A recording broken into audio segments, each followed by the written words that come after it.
Buenos días, señores estudiantes. El tema de hoy es verdad y validez. Desarrollo. Con el fin de llegar a comprender cómo se establecen criterios sobre la verdad y validez, es necesario tener en cuenta que estos conceptos se encuentran íntimamente ligados a la lógica. Para ello son esenciales las propuestas de Aristóteles, fundador de esa disciplina, basada en el razonamiento, proceso mental en el cual se llega a una conclusión a partir de varias ideas. Con frecuencia las personas confunden los conceptos de verdad y validez, lo que es un error, pues aunque en ocasiones van de la mano, no necesariamente es así, mucho menos significa lo mismo. Partiremos de las definiciones de verdad. Para Tomás Aquino, la verdad es la educación de la mente con las cosas, es decir, cuando lo que pensamos corresponde con la realidad. Bien, ¿a qué llamamos validez en un argumento?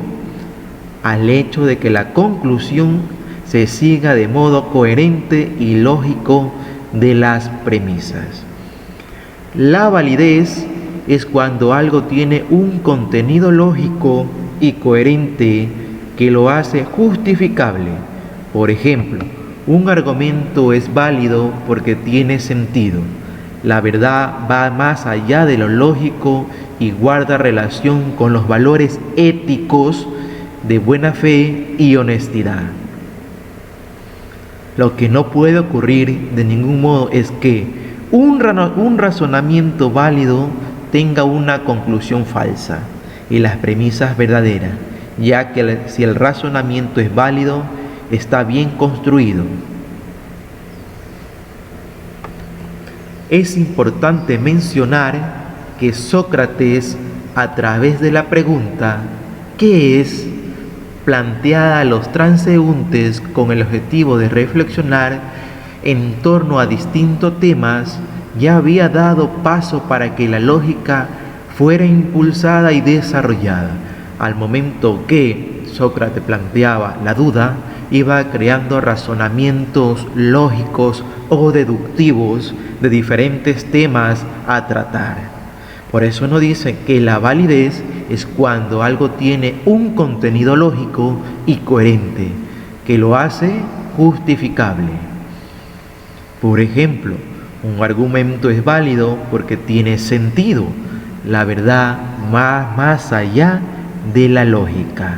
Entonces, Sócrates, al momento de cuestionar diferentes teorías o ejemplos, daba paso a una incertidumbre de incógnitas, las cuales los transeúntes buscaban despejar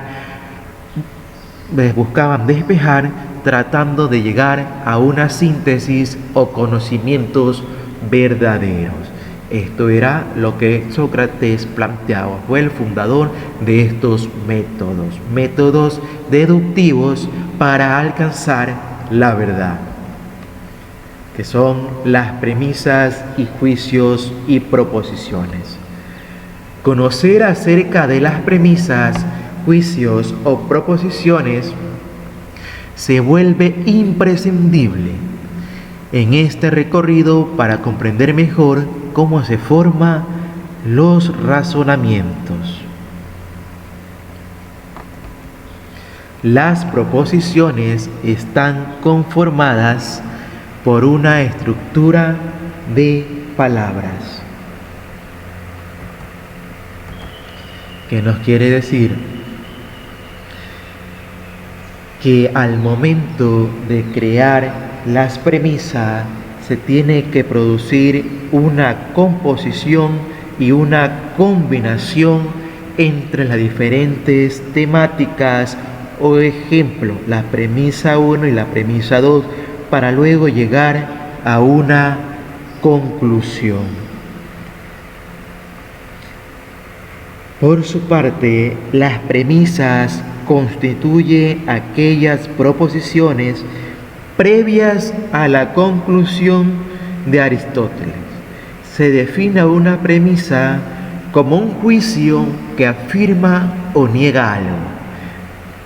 Vuelvo a repetir, con base en los manuscritos aristotélicos, se define a una premisa como un juicio que afirma o niega algo.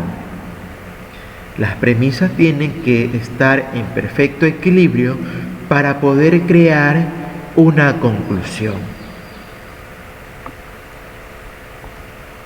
Se producen a partir de la combinación y composición de términos que se encuentran en la oración, tanto en el sujeto como en el predicado.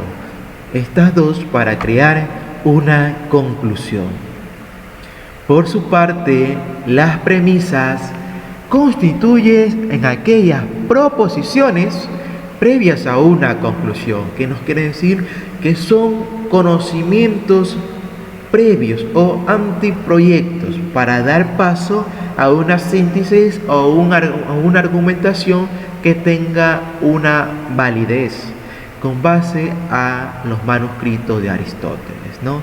Entonces esto nos quiere decir que las premisas pueden afirmar o negar algo. ¿Qué es la lógica? Hablar de lógica es hablar de un tipo de pensamiento diferente a aquel pensamiento que buscaba encontrar verdaderas en las creencias en los mitos. ¿Qué nos quiere decir? Que a través de esta disciplina, por ejemplo, ya no se puede pensar que un volcán entra en un proceso de erupción porque está furioso o de mal genio. No. Se debe analizar las causas de tal fenómeno. Es así entonces que la lógica busca explicar los hechos con fundamentos que los respalden. Establece cómo deben ser los razonamientos orientados a demostrar algo mismo que constituyen parte esencial de la argumentación. Uno de sus objetivos es distinguir entre argumentos válidos e inválidos. Es decir, la lógica indaga también acerca de la validez de las argumentaciones, pero en términos de una estructura y no de contenidos, como se verá más adelante. ¿Qué es el silogismo? Es posible que, sin darse cuenta, la mayoría de nosotros, hombres y mujeres, hemos hecho uso a menudo del silogismo aristotélico. Muchos fanáticos del balompié podrían haber dicho: todos los futbolistas brasileños son excelentes. Ronaldinho es un futbolista brasileño y por lo tanto Ronaldinho es un excelente jugador de fútbol. Vamos a ver la coyuntura de este ejemplo.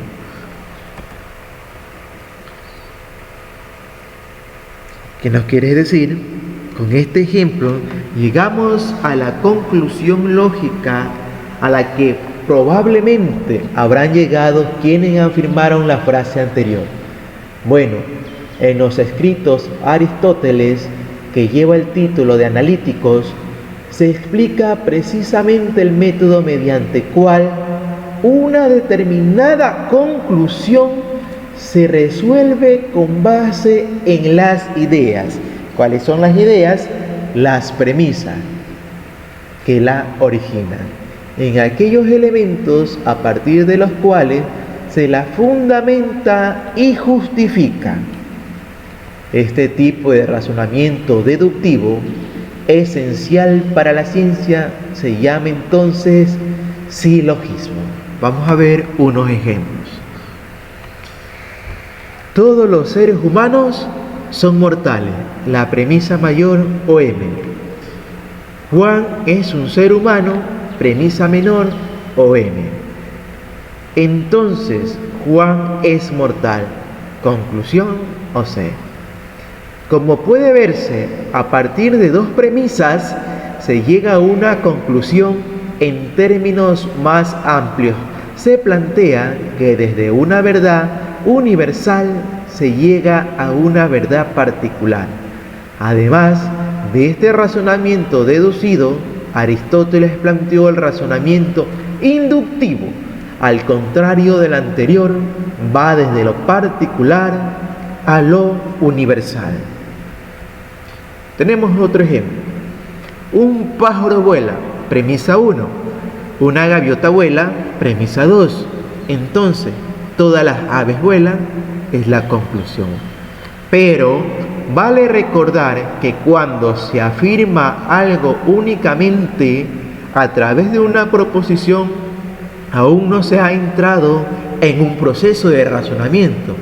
Este se produce solo cuando a través de un nexo se pasa de un juicio a otro juicio, cuando el uno de alguna manera es causa del otro. Es causa del otro.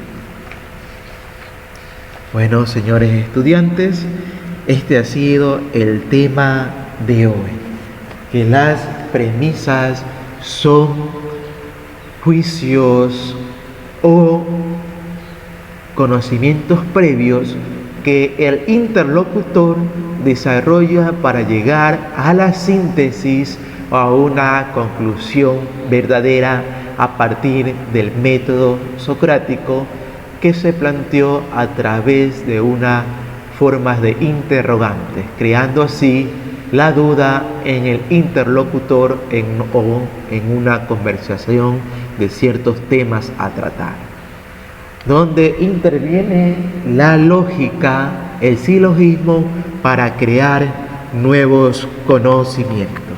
El pensamiento crítico y creativo de Sócrates. No puedo enseñar nada a nadie, solo les puedo hacer pensar. Sócrates. La pedagogía de Sócrates se enfocaba en el ser humano y en la sociedad, dejando a un lado la corriente educativa de aquel entonces que se centraba en la naturaleza. Sócrates buscaba que el estudiante cumpliera un objetivo y aprendiera teniendo una participación activa, utilizando métodos como el diálogo, la reflexión, preguntas y la concepción de ideas. Planteaba que las personas debían estudiar no solo geometría, retórica y dialéctica, sino que también debían estudiar matemática, gimnasia, atletismo y astronomía. Sócrates fue uno de los exponentes más brillantes de la filosofía griega universal, maestro de Platón, quien posteriormente tendría a Aristóteles como su discípulo. Personajes que son considerados los padres de la filosofía griega. Nació en Atenas en el año 470 a.C. de una familia, al parecer de clase media. Su padre era escultor y su madre comadrona. Es importante tener en cuenta que antes de Aristóteles, quien aplicó el método inductivo fue Sócrates. Este proceso lo ponía en marcha cuando llevaba a pensar a sus interlocutores desde las causas más particulares hasta las nociones más generales. Sócrates utilizaba un método que se asentaba en la construcción de percepciones y conocimientos, ayudando a crear ideas, buscando como objetivo principal la verdad fundamentada en la razón. A esta técnica se conocía como mayéutica. Este asumía una actitud de ignorancia de una persona que no tenía idea de lo que preguntaba. Interrogaba a la gente para luego poner en evidencia la incongruencia de sus afirmaciones, siendo el autor de la frase que se ha mantenido a través de los años, de la cual es: yo solo sé que no sé nada, dando referencia a que los conocimientos previos pueden ser conocimientos vagos o paganos, que tenemos que investigar, autoeducarnos para tener conocimientos asertivos y verdaderos de cualquier tema a tratar. Sin embargo, es necesario aclarar que el filósofo no identificó ni planteó teóricamente la noción de inducción.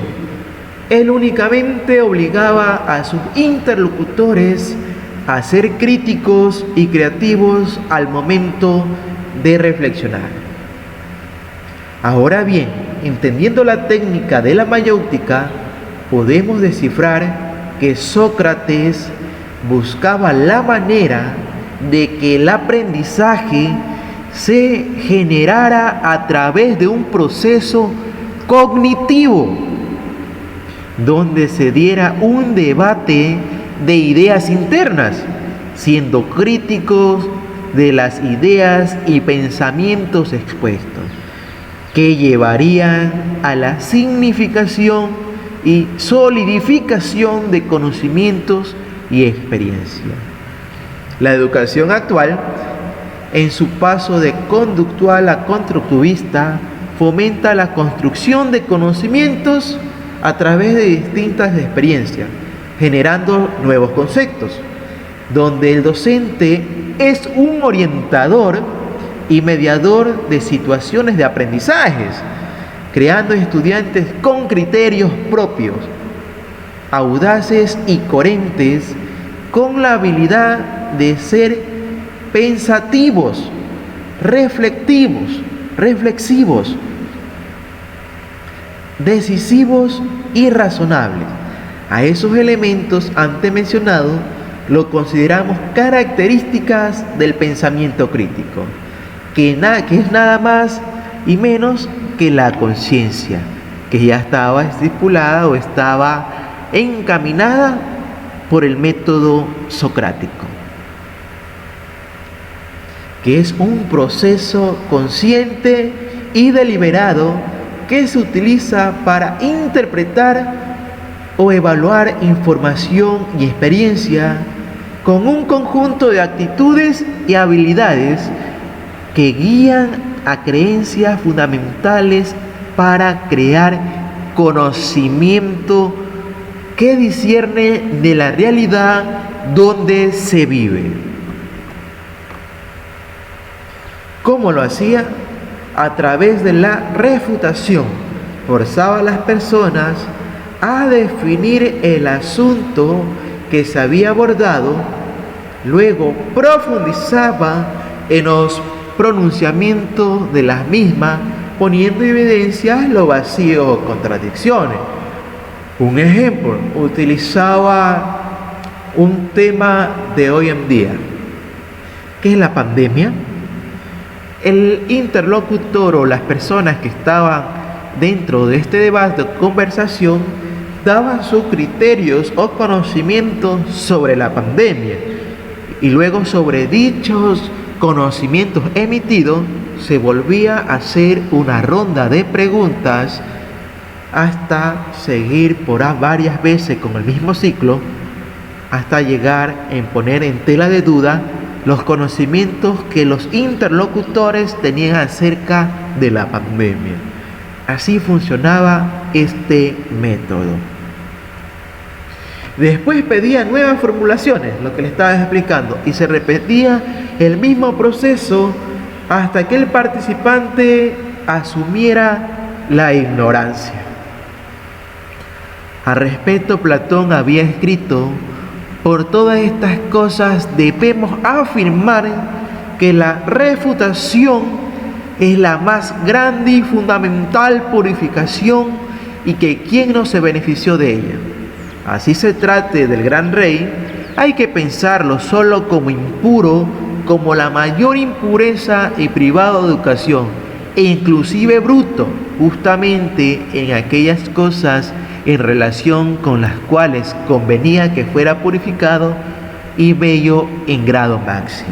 Y nos quiere decir esta parte que toda persona tiene grado de ignorancia, no importa el sitio o nivel social o político o económico donde se encuentre, o hasta educativo, porque todos desconocemos de ciertos temas, porque la verdad no es absoluta.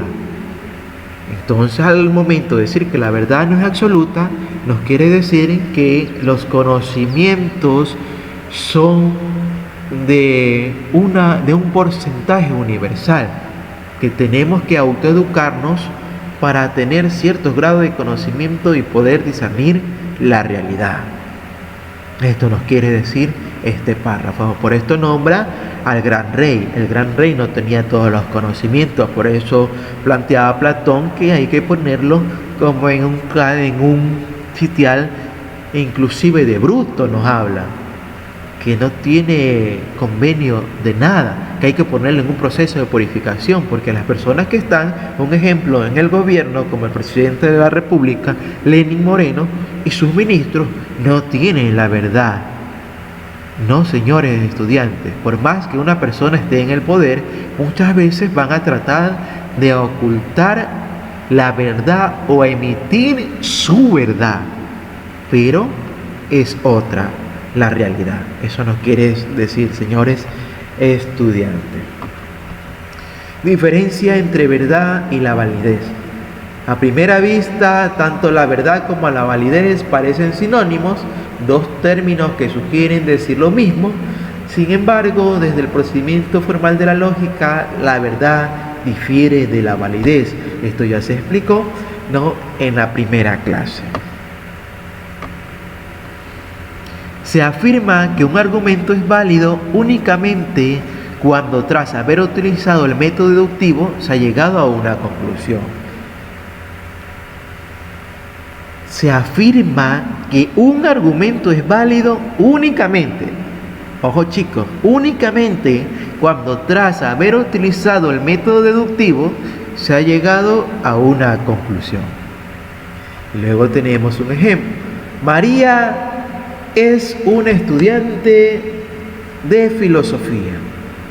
Luis es un estudiante de filosofía. La filosofía es una materia que se remonta a la Grecia antigua.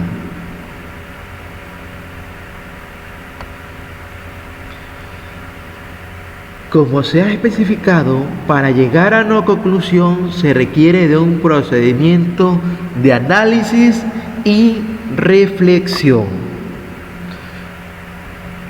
Como se puede ver en este ejemplo, tanto las premisas como la conclusión son verdaderas.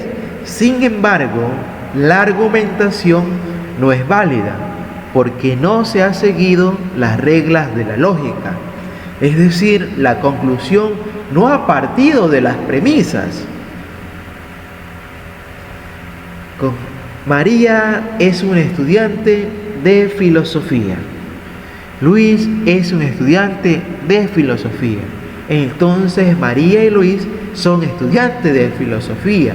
Este es un verdadero ejemplo porque se ha seguido las lógicas de las premisas. Las lógicas de las premisas.